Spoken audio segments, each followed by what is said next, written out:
நிலநடுக்கம், சுனாமி, வெள்ளம், தீ, நிலச்சரிவு என அண்மைய காலமாக உலகெங்கும் பேரிடர்கள் அதிகமாக நிகழ்வதை நாம் பார்த்து வருகிறோம். இப்படிப்பட்ட காலங்களில் பாதிக்கப்பட்ட மக்களுக்கு உடனடி மீட்பு மற்றும் உதவி நடவடிக்கைகளை வழங்குவது அவசியம். மேலும் அவர்களுக்கு மருத்துவ உதவி மற்றும் பிற அடிப்படை வசதிகளையும் ஏற்படுத்த வேண்டும்.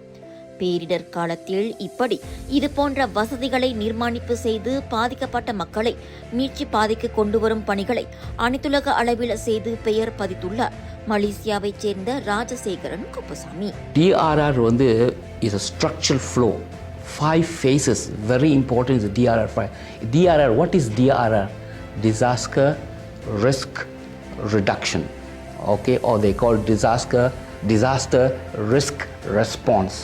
Okay, அதுக்கு முன்னுக்கு வந்து they will use the word emergency because we are doing emergency response. அது refers to means is a immediate or temporary disaster is happening.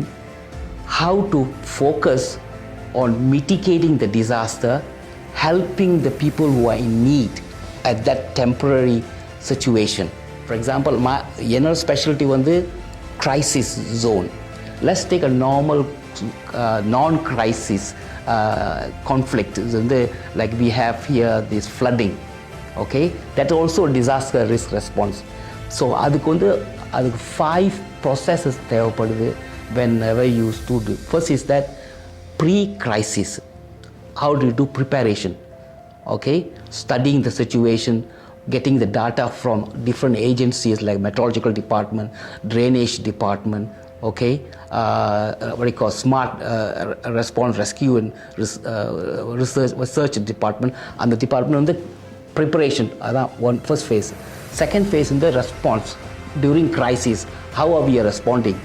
Having personnels, gathering personnels and so on, doing mapping of the region, like in, for example, in some areas where we are flooding and all that, right? Tamil Sri Muda example, we're doing the mapping on how the drainage system are over flooding, okay, how the people are in that particular area are flooded and so on, the mapping.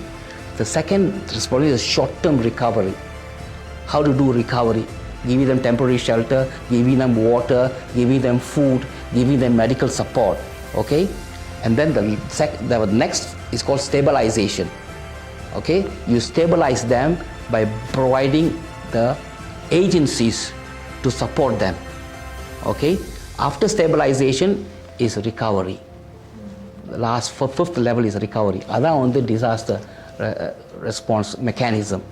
உலகின் முக்கிய பேரிடர் போர் பகுதிகளில் ஐக்கிய நாட்டு சபையின் கீழ் மீட்பு நிர்மாணிப்பு பணிகளை மேற்கொள்ள ஈராக், இந்தோனேசியா ஆட்சி, ஆப்கானிஸ்தான், கென்யா போன்ற நாடுகளில் முன்னின்று சேவையாற்றிய அனுபவம் கொண்டவர் பூச்சொங்கை பூர்வீகமாக கொண்ட ராஜசேகரன். நான் வந்து ஏர்போர்ட்டில் எனக்கு அமெரிக்கா ஏர்போர்ட்டில் வந்து கவர்மெண்ட் எனக்கு வந்து ஒரு வாய்ப்பு கொடுத்தாங்க ஆஸ் அன் இன்ஜினியர்.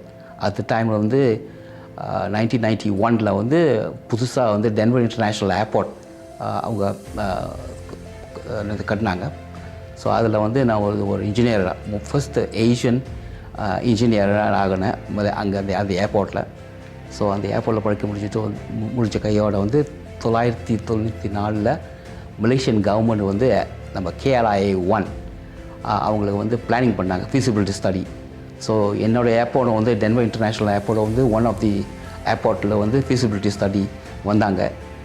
அந்த ஏர்போர்ட்டில் வந்து தே டிஸ்கவர்ட் மீ. நான் ஒரு மலேசியன், நான் ஒரு ஏர்போர்ட் இன்ஜினியர். ஸோ எனக்கு வாய்ப்பு கொடுத்தாங்க.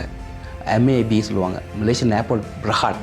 அவங்க வந்து எனக்கு வாய்ப்பு கொடுத்தாங்க. வந்து அவருக்கு ரொம்ப நன்றி சொல்லணும். டாக்டர் கரீடின் இப்ராஹிம் அவர் தான் வந்து எனக்கு கூப்பிட்டார், மலேசியா நீங்கள் கட்டாயம் வரணும், உனக்கு ஸ்பெஷாலிட்டிஸ் ஏர்போர்ட் ஸ்பெஷாலிட்டிஸு கட்டாயம் மலேசியா வந்து ஜேகேஆர் இன்ஜினியரோட நீங்கள் வந்து ஒரு கன்சல்டன்டாக வேலை செய்யணும்னு. என்னோடய தொழில் வந்து senior construction manager in planning, that is master implementation plan சொல்லுவாங்க அந்த ஏர்போர்ட்டில். அதில் வந்து நான் ஒரு senior construction manager with JKR team. So அது முடிஞ்ச கையோட வந்து அது ஏர்போர்ட் வந்து கமிஷன் பண்ணி முடிஞ்சோட என்னோடய அச்சீவ்மெண்ட் பார்த்துட்டு the government of Malaysia and also என்னோட கம்பெனி அந்த டைமில் வந்து KLIA Berhad அவங்க வந்து எனக்கு ஒரு ஆப்பர்ச்சுனிட்டி கொடுத்தாங்க. வந்து ப்ராஜெக்ட் மேனேஜராக கேஎல் மொனோரேயில் நீங்கள் வந்து மேனேஜ் பண்ணணும் முடியுமா உங்களுக்கு? ஸோ நீங்கள் இங்கே மலேசியாவில் தங்கணும், நீங்கள் யூஎஸ்க்கு போக தேவையில்ல, ஓகே இங்கே தங்கிடுங்க, இங்கேயே வேலை செய்யுங்க, உங்களுக்கு ஆப்பர்ச்சுனிட்டி கிடைக்கும்னு கேஎல் மொனோரேல் நான் மேனேஜ் பண்ணேன். கேஎல் மொனோரேல் வந்து எனக்கு வந்து எக்ஸ்பீரியன்ஸ் இல்லை அந்த டிசைன், பிகாஸ் அது எம்என்இ மெக்கானிக்கல் எலக்ட்ரோ மெக்கானிக்கல். ஸோ அதுக்காக நான் வந்து என் ப்ராஜெக்ட் மேனேஜ்மெண்ட் நாலேஜ் வச்சுட்டு நான் வந்து சரின்னு சொன்னேன். ஸோ நான் வந்து டிசைன் ஸ்டேஜும் ப்ராஜெக்ட் இம்ப்ளிமெண்டேஷன் ஸ்டேஜும் கமிஷனிங் ஸ்டேஜும் ஹேண்ட் ஓவர் ஸ்டேஜும் ஆப்ரேஷன்ஸ்க்கு வந்து ஒரு கான்ட்ராக்ஷனர்ஸுக்கு நம்ம கொடுத்துட்டு நான் வந்து கடைசியில் வந்து யூஎன் வந்து என் ஹெல்ப் பண்ணாங்க. ஆட்சியை நாட்டில் சரியான tsunami, about 350,000 people was completely devastated. Okay, so அந்த டைமில் வந்து எமர்ஜென்சி ரெஸ்பான்ஸ் தேவைப்படுச்சு, மோஸ்ட்லி இன்ஜினியர்ஸ் தேவைப்படுச்சு to rebuild the country. So அதுக்காக வந்து என்னை ஹெல்ப் பண்ணாங்க, எனக்கு ஆப்பர்ச்சுனிட்டி கொடுத்தாங்க. 2005, 2006 நான் வந்து யூஎன் யுனைடெட் நேஷன்ஸ்க்கு நான் ஜாயின் பண்ணேன். எனக்கு வந்து தொழில் வந்து ஆட்சியை கொடுத்தாங்க, ஆட்சி சுனாமி. அது முடிச்சுட்டு வந்து அதே டைமில் வந்து ஜோக்ஜகார்த்தாவில் வந்து இந்தோனேஷியா ஜோக்ஜகார்த்தாவில் வந்து எர்த்குவேக், மேசிவ் எர்த்குவேக். அந்த எர்த்குவேக்கு வந்து இன்ஜினியரிங் தேவைப்பட்டுச்சு, எனக்கு வாய்ப்பு கொடுத்தாங்க. ஸோ நான் வந்து 2 தொழிலும் நான் பார்த்தேன். இங்கே ஆட்சியிலையும் பார்த்துக்கிட்டு ஜோக்ஜகார்த்தாலையும் பார்த்துக்கிட்டு அது முடிச்சது ஹேண்ட் ஓவர் பண்ணிட்டு வந்து என்னை ஆப்கானிஸ்தானுக்கு மாற்றினாங்க. கேட்க மிகவும் எளிதாக இருக்கும் இவரது பணி சவால் மிக்கதோடு பெரும்பாலும் உயிருக்கே ஆபத்தை எதிர்நோக்கக்கூடிய சூழலும் கொண்டது. அப்படி தான் சந்தித்த சில தருணங்களை இவர் பகிர்ந்து கொண்டார்.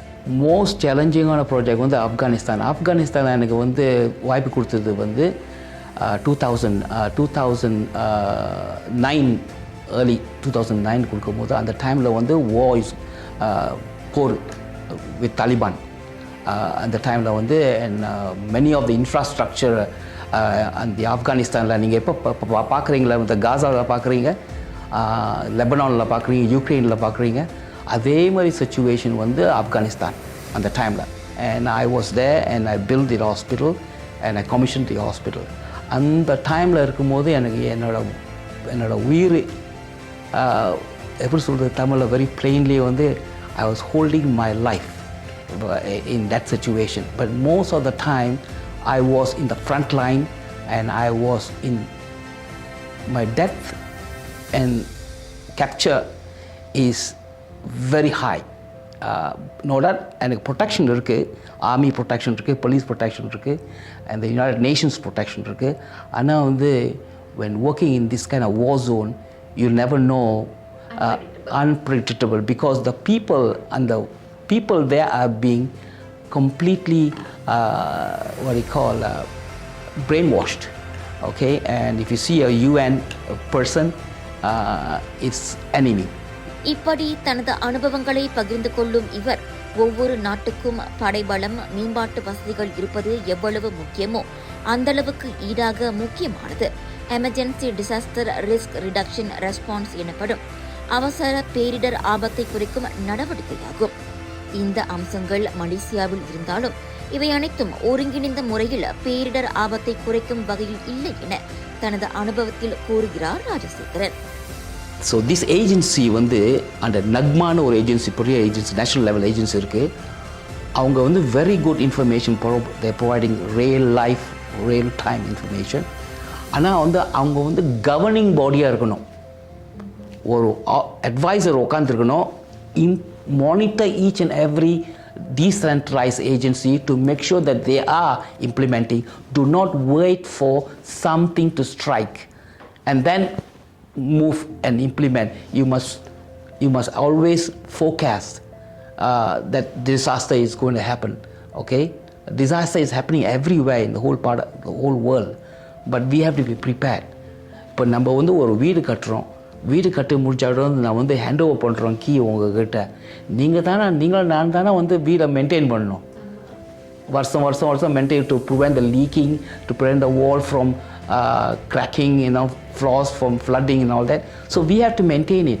So அந்த மெயின்டைனிங்க்கு ஒரு ஸ்கெட்யூல் இருக்குது. வருஷத்துக்கு வந்து whatever whether it's breakdown or not breakdown, we have to maintain it. அதே மாதிரி இந்த மெயின் ஏஜென்சி வந்து must do M&E. M&E monitoring and evaluation as an overseeing body of the sub-agencies in DRR. இந்நிலையில் தனக்கு இருக்கின்ற அனுபவத்தையும் நிபுணத்துவத்தையும் இதற்காக வழங்க தான் தயாராக இருப்பதாக தெரிவிக்கிறார் இவர். அந்த வகையில் தற்போது தாய் நாட்டுக்கே திரும்பியிருக்கின்ற இவர் மலேசியாவில் பேரிடர் நிவாரணங்களில் ஈடுபடும் துறைகள் தன்னை பயன்படுத்திக் கொள்ளும் என எதிர்பார்க்கிறார். அந்த ஏஜென்சியில் வந்து I think I can provide the government or the agency a valuable experience, sorry, the skills and experience. And also in this local institution, I've seen about 8 different institutions, higher learning. They have sustainability management, they have engineering management, they have disaster sustainability and resilience. Ana வந்து they don't have someone who has got field experience who can come and teach the young minds, training and lecturing in the universities and colleges. And the opportunity and culture, I'll be very, very grateful to the nation. இவ்வளோ காலமாக நான் வந்து அமெரிக்காவில் 15 வருஷமாக தங்கிட்டு வேலை செஞ்சுட்டேன். இங்கே 18 வருஷமாக நான் வந்து மிடில் ஈஸ்ட்லேயும் ஏஷியாலேயும் ஆப்கானிஸ்தான்லேயும் நேபாள்லேயும் காக்ஸ் பசார் பங்களாதேஷ்லாம் வேலை செஞ்சுட்டேன்.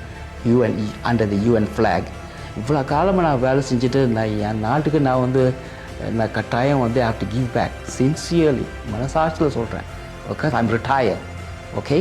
உலகளவில் ஒரு மலேசிய இந்தியர் தனது நிபுணத்துவத்தின் வழி ஐநாவின் பேரிடர் உதவி பிரிவில் தனது பெயரை பதித்திருப்பது நமக்கு பெருமையே. இவரின் அனுபவத்தை நம் நாட்டு மக்களின் நலனுக்காக சம்பந்தப்பட்ட துறைகள் பயன்படுத்திக் கொள்ளும் என நம்புவோம்.